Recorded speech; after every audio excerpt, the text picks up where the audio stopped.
Hi, my name is Bob, and this is my second video about my homemade pinball machine. In the first video, I described how I built the cabinet, how I assembled the individual pinball components, how they all worked, and how the game could play was controlled by an Arduino board, all of which are mounted underneath the playing field. Recently, I've upgraded this pinball machine in order to include both sound effects and music. So I thought I would take you through the process of how you could do the same.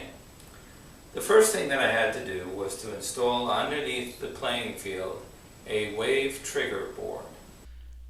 This is a Wav Trigger board that has been screwed to the underside of the pinball playing field.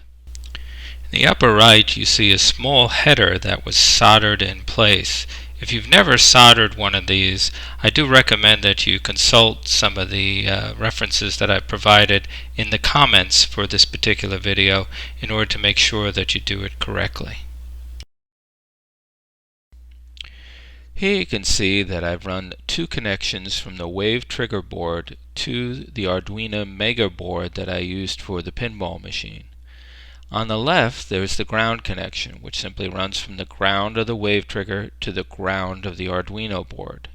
On the right is a wire that runs from the RX connection of the Wav Trigger board to the digital input-output port number 46 on the Arduino board.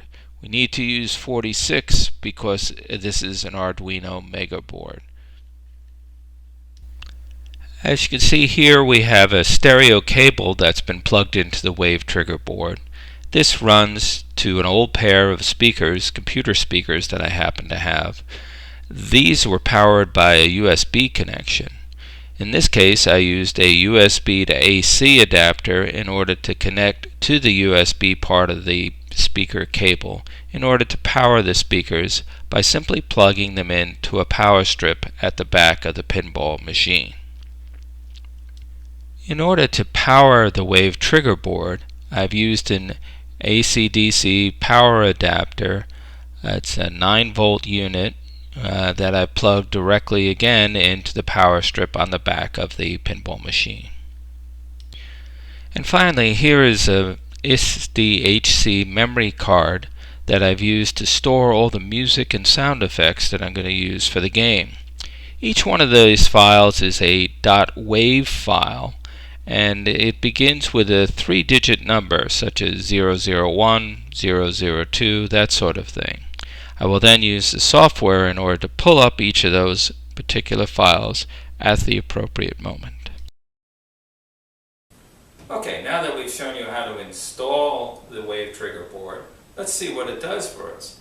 To do so, I've opened up the case, and I will now show you what happens when a ball goes over one of the rollover switches up top. You can see you get a nice sound effect when that occurs. Another sound effect occurs when the ball hits the pop bumper.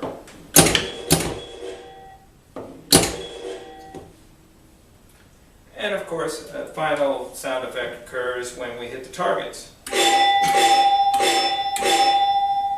Now there is actually a fourth sound effect that occurs later when the game is lost, but we'll get to that in a little bit. So how is the music controlled? Well, the music is controlled by what ball we're on, and that's determined partially by this small rollover switch over here. When the ball is shot from the shooter mechanism and goes over this switch, it turns the music on, and the music will stay on throughout the play until the ball comes down, you've lost, the ball then goes on the pressure pad. The music still continues to play, but at this point now what this pressure pad has done is it has let me know that this switch is now ready to again receive information so that when again it hits, the music changes to the next song. You'll notice if I just keep hitting it now, it doesn't change. It's only after I've lost the ball will the songs change. So again, I lose the ball, and I hit the rollover switch, and the music changes. One more time, that's going to bring up to song number 4. And now we're on the, now we go to the final one. I hit the rollover, the pad, the rollover switch, I'm on the last song. Now when I lose the ball, what will happen is it'll trigger a sound effect that will signify the game is lost.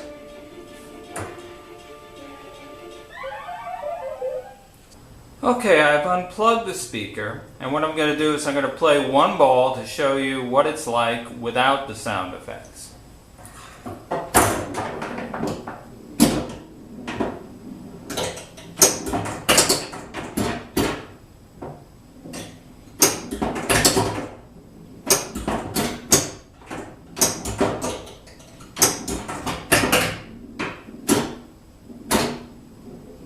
Okay, that's enough.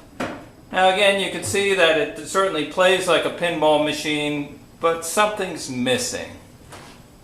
Okay, I've reset the game, and now I'm going to play with the speaker back in, and I'm going to play all 5 balls quickly, and you'll see what a difference it makes.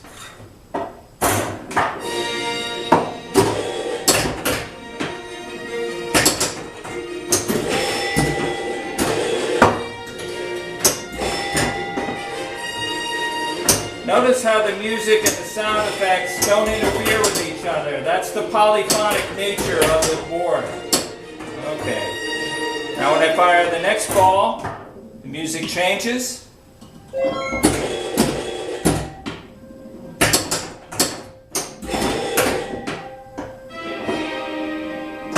I'll let it go down. Fire the next ball. Music changes again.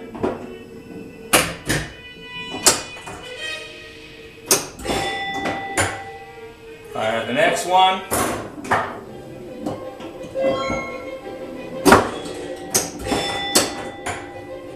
And fire the 5th ball.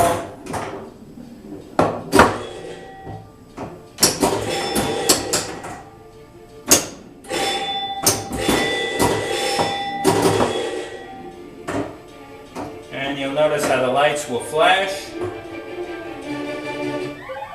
And the game is over. Well, that about sums it all up. I hope you've enjoyed this presentation. I hope you go out and maybe perhaps try and build your own pinball machine. Anyway, good luck with your Arduino projects, and have a good day.